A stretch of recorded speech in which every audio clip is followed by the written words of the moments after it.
como todas las noches antes de empezar con nuestro Fuera de Orden, no puedo dejar de recomendarte a Iván Guerrero, abogado de inmigración. Si te encuentras en los Estados Unidos intentando resolver el problema de tu estatus migratorio, Iván Guerrero y su equipo de abogados es el único abogado que puede, en tu idioma, atenderte en todo el territorio de los Estados Unidos. Comunícate con él a los teléfonos que ves en pantalla, en sus redes sociales, @miabogadoguerrero, su página web abogadoguerrero.com. Iván Guerrero tiene oficinas físicas no solamente en el estado de la Florida, sino también en Texas y en Carolina del Norte. Estas oficinas de Carolina del Norte le permiten una posición territorial lo suficientemente importante como para atender casos más allá de los estados de mayor concentración. Cualquier venezolano, cualquier latinoamericano que necesite la atención de un guerrero que pelee su caso de verdad, Iván Guerrero es el hombre. Comunícate con él a sus números de teléfono y recuerda que tu caso migratorio no puede estar en manos de cualquiera. Debe estar en manos de alguien que pelee tu caso como lo merece. Iván Guerrero es el hombre.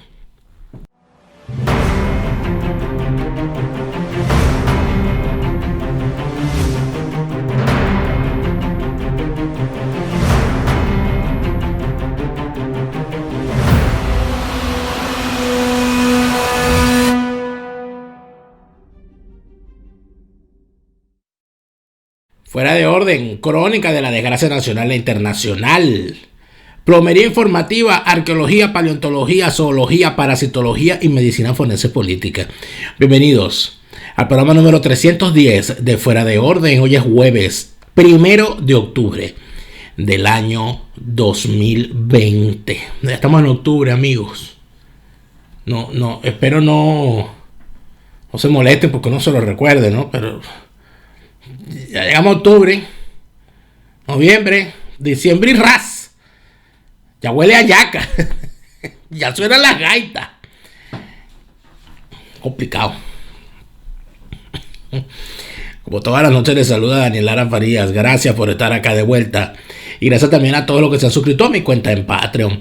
Patreon.com/DelaraF. Patreon.com/DelaraF. Con tu apoyo me ayudas a crear contenidos para todos. ¿Qué problemita con esto de rendir cuentas y con esto de la credibilidad? ¿Qué problemita con esto de no asumir las responsabilidades? ¿Y qué problemita con esto de tener dobles responsabilidades? El gobierno interino ha lanzado a través de sus redes sociales una campaña donde indica que han rendido cuentas ante el Parlamento de los dineros que han utilizado y de las acciones que han acometido desde hace 2 años. El gobierno interino, utilizando sus plataformas de medios, sus redes sociales, posiciona el asunto de la rendición de cuentas vendiendo su pulcritud. Y esto de alguna manera nos permite poner el ojo en algunos asuntos. Lo primero es que otra vez se nos presentan las cosas desde el punto de vista mediático sin un cuestionamiento a la palabra oficial. Lo que tanto se le critica al chavismo del asunto de la unanimidad, el asunto del acriticismo, esto de la presentación de rendición de cuentas sin interpelación, sin preguntas incómodas, sin solicitudes reales de rendición de cuentas en función de lo que públicamente se ha señalado. La negativa a abrir expedientes difíciles para el gobierno interino. La negativa a la revisión de las actuaciones de personajes que a estas alturas no sabemos si son miembros del Parlamento o si son miembros del gobierno interino o las dos cosas a la vez. Y además de esto, la gran y la más difícil de las situaciones, que quien encabeza el gobierno interino se alardea de haber sido exonerado por o de haber rendido cuentas ante un organismo que él también preside. Eso lo llaman cobrarse y darse el vuelto. Si vemos la siguiente pieza de propaganda del gobierno interino, nos damos cuenta de todas estas particularidades. Adelante. El gobierno legítimo sigue rindiendo cuentas sobre su gestión, a diferencia de la dictadura, que nunca permitió que sus funcionarios presentaran sus informes al país. La Comisión Especial del Plan País, la Oficina de Ayuda Humanitaria y la Comisión de Relaciones Exteriores comparecieron ante la Asamblea Nacional. El Plan País, diseñado por especialistas, abarca 11 áreas de acción para la reconstrucción de Venezuela. Demuestra que la solución económica de la nación se resuelve con atención al problema social. Luego de años de lucha, se obtuvo el reconocimiento de la emergencia humanitaria compleja en el país. Los esfuerzos de la Oficina de Ayuda Humanitaria lograron la coordinación entre las agencias internacionales, comunidad de donantes, ONG y Asamblea Nacional para el ingreso de insumos, equipos y 11 aviones de ayuda humanitaria al país. Tras la aprobación del Departamento del Tesoro de Estados Unidos, se destinaron más de $37 millones de recursos protegidos de la corrupción a programas sociales y organizaciones internacionales. El respaldo del mundo se alcanzó gracias al reconocimiento de Juan Guaidó como presidente encargado de Venezuela, quien a su vez designó a embajadores en varios países. Por los esfuerzos de la Comisión Presidencial para las Relaciones Exteriores, el cuerpo diplomático, diputados en el exilio, el apoyo de la comunidad internacional, la OEA y el Grupo de Lima, se consiguió desenmascarar la amenaza que representa Maduro para la región y el mundo. Sanciones a funcionarios corruptos, respaldo a la diáspora y el rechazo de más de 33 naciones al fraude electoral en Venezuela también han sido logros importantes del gobierno legítimo. Se mostraron los avances y se desmontó la farsa de la narcodictadura. Con las presentaciones de las últimas 4 semanas, se rindieron cuentas claras a todos los venezolanos. En efecto, se vende que se ha hecho una rendición de cuentas en la cual han participado esos 4 próceres de la República. José Guerra, comunista desde su más tierna edad, que yo no sé qué cuenta puede rendir ese señor, pero en fin. Julio Borges, que para lo único bueno que ha servido es para hacer el sapo de todas los intentos militares de acciones contra el régimen. Miguel Pizarro, que vive envuelto en una nube de humo y no precisamente de leña. Y la hija de Hidalgo Bolívar, Manuela Bolívar. Estos 4 personajes supuestamente rindieron cuenta. Y se habla allí de una cifra, 30 y no sé cuántos millones de dólares. Y siempre se quedan en las generalidades. Tienen una página web. He buscado en la página web de ese mamotreto dirigido por Alberto Federico Ravel, que lo único que ha hecho es dirigir mamotretos toda su vida. Desde que Blanquibaños lo puso de presidente de Venezolana de Televisión, o Jaime Luchinche lo tuvo allá a su lado junto a Carlos Croes para ser quienes manejaban la política informativa o la política comunicacional del gobierno interino. Ellos tienen mucha experiencia Alberto Federico Ravel, defendiendo gobiernos con problemas con escándalos. Era Alberto Federico Ravel el encargado de gestionar los escándalos que ocurrían dentro del manejo de daños que ocurrían en el gobierno de Jaime Luchinche, que tenía un escándalo por día. Y bueno, ahí estaba el siempre fiel al lucinchismo, Alberto Federico Ravel. Interesante. A mí me gustaría algún día hablar con Blanquibañez. Yo he hecho múltiples esfuerzos. Me parece que es una persona que debería dar su versión de la historia, porque todo el mundo ha dado su versión de la historia, inclusive atacando a Blanquibañez de múltiples maneras, pero sería bueno que ella diera su versión de la historia. Creo que sería interesantísimo. En todo caso, hablando de Blanca Ibáñez y de Federico Ravel, que en ese mamotreto que tiene Federico Ravel, que es el Centro Nacional de Comunicaciones, creo que se llama, en la página web uno busca cuál es el desglose de ese dinero que ellos dicen que han tenido a su disposición, y no está desglosado por ninguna parte. solamente se quedan en las generalidades. Y si se habla de 37 millones de dólares de dinero recuperado que se han utilizado para acciones del gobierno interino, eso debería estar desglosado. Y yo estoy seguro de que lo está. Y de que en alguna parte existe ese desglose y esa explicación. El asunto está en que nos deberían decir cómo es eso que se usaron esos 37 millones de dólares o no sé cuántos millones de dólares de dinero confiscado o recuperado para la República, y que en esa utilización no me dio un control del Parlamento, sino que el Parlamento está siendo informado luego de haberse utilizado. Entonces es aquí donde entramos en la discusión, en la eterna discusión, en el difícil planteamiento que se ha hecho desde el principio y que es el que ha causado el gran problema. Juan Guaidó se declaró presidente encargado de la República.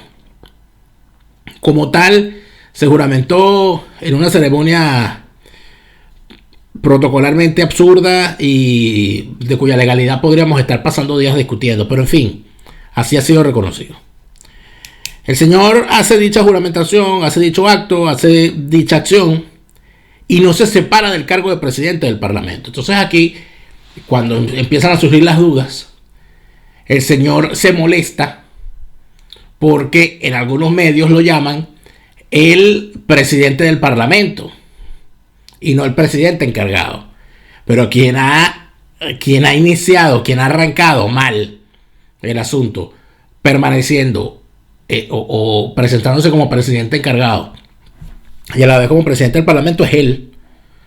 Porque debería ser él el que comience cortando por lo sano, diciendo: yo me separo de la presidencia de la Asamblea Nacional y me quedo como presidente encargado hasta que salgamos de la usurpación, porque eso es lo que corresponde. Pero por supuesto, bueno, el que va para ella pierde su silla, nadie confía en nadie y eso el señor no lo hizo. Entonces está este doblez, esta doble cara, esta doble faz, en la que el señor por la mañana se levanta como presidente encargado, al mediodía en las sesiones presidente del Parlamento y en la noche vuelve a ser presidente encargado. Entonces vamos a las grandes preguntas. ¿Quién es el responsable de los dineros manejados por el gobierno interino? El presidente encargado. ¿Debe ese presidente encargado rendir cuentas ante el Parlamento? Sí. ¿Debe ese Parlamento revisar esas cuentas? Sí. ¿Y quién es el presidente de ese Parlamento? El presidente, el mismo que es el presidente encargado. Entonces, ¿quién revisó qué? Es decir, el presidente encargado revisó sus propias cuentas. Es una cuestión complicada. Y, ojo, complicado desde el punto de vista de la explicación, pero cualquier persona lo sabe. Usted no puede ser presidente de la Junta de Condominio y a la vez el auditor del condominio. Usted no puede ser presidente de la compañía y a la vez ser el auditor de la compañía. Eso lo sabe cualquier persona que tenga el mínimo criterio para estudiar lo que es la realidad del control y del control de una gestión. Lo sabe. Entonces sacan estas piezas de propaganda para decirle a la gente: no, mira cómo estamos aquí. Claro que sí rendimos cuenta. Claro, por supuesto que rendimos cuenta. Mira, aquí estamos. Y ninguno de los aplaudidores profesionales que tiene el gobierno interino es capaz de respondernos la pregunta: ¿cuáles son las ONGs que han recibido dinero, insumos o recursos de cualquier manera para atender la emergencia humanitaria en Venezuela, tal cual como ellos dicen? ¿Cuáles son esas ONG? ¿Quiénes dirigen esas ONG? ¿Cuánto dinero se les ha dado? ¿Cuál ha sido el criterio para seleccionarlas? Eso nadie lo responde. O sea, es un problema encontrar respuesta a esas cosas. Lo otro, que también, bueno, es complicado, está en los mecanismos que se están utilizando para el trasvase de dineros a Venezuela. Por ejemplo, el tema del bono que se le dio al personal asistencial, los famosos $100 por personal. Aquí hay que hacerse una gran pregunta. Ese bono que se le dio al personal, ¿por qué manos pasó? hubo comisiones en bancarias o en el sistema, ¿cuánto costó eso en realidad? ¿Cuál fue el costo para la República? Fue un costo que entraba, o sea, ¿por qué se seleccionó la plataforma AirTM? Que para empezar me parece una extraordinaria plataforma, yo la uso. Pero ¿por qué se utilizó esa y no otra? ¿Y cuál es la diferencia en comisiones cobradas por esta AirTM y por las demás? ¿Y cuánto genera esto en comisiones y todo aquello? ¿Alguien cobró comisión por esto? Como dicen por ahí los rumores. Porque este señor, el diputado Quiñones, Marco Aurelio Quiñones, y el otro patiquincito por allí, que dejó, que lo conocimos con sombrero pelo de guama y alpargatas en Margarita, y ahora lo vemos con zapatos Ferragamos y traje Gucci. Este muchachito Rafael Rico, que no tiene, que bueno, que es un activista de voluntad popular de esos que se ganó el quino de la noche a la mañana, a los cuales se dice que estuvieron, o sea, se les ha acusado de haber estado metidos en las negociaciones y en todas las cosas para que la empresa AirTM fuera finalmente la intermediaria entre el dinero a entregar y los beneficiarios. Esas cosas se preguntaron, se revisaron. Bueno, a mí sinceramente todo esto me pone a pensar muchas cosas, porque o sea, yo no puedo, yo de verdad no espero nada bueno de un personaje como José Guerra, de un tipo como Julio Borges, de un personajito como Pizarro, ni mucho menos de la hija de Hidalgo Bolívar. O sea, yo lo lamento. Entonces, y además, como ciudadano estoy en el deber de dudar. Estoy en el deber de dudar mucho más, entendiendo que Venezuela es lo que es y que Venezuela ha llegado a donde ha llegado gracias a tener unos políticos sin control, sin crítica, sin cuestionamiento y sin revisión de sus actos. En tal sentido, yo creo que ninguna previsión está de más. Es preferible tener que pedirles perdón después a estarles permitiendo hacer lo que les da la gana y verlos pasar de la pobreza a la ostentación de riquezas de la noche a la mañana sin que nadie se haga ni siquiera una pregunta. En el próximo segmento vamos a hablar de las sanciones. ¿Quién le teme a las sanciones? ¿Por qué ha habido tanto culipandeo últimamente? ¿Qué fue de la operación Recule y quiénes están metidos en ella? Los espero en el próximo segmento.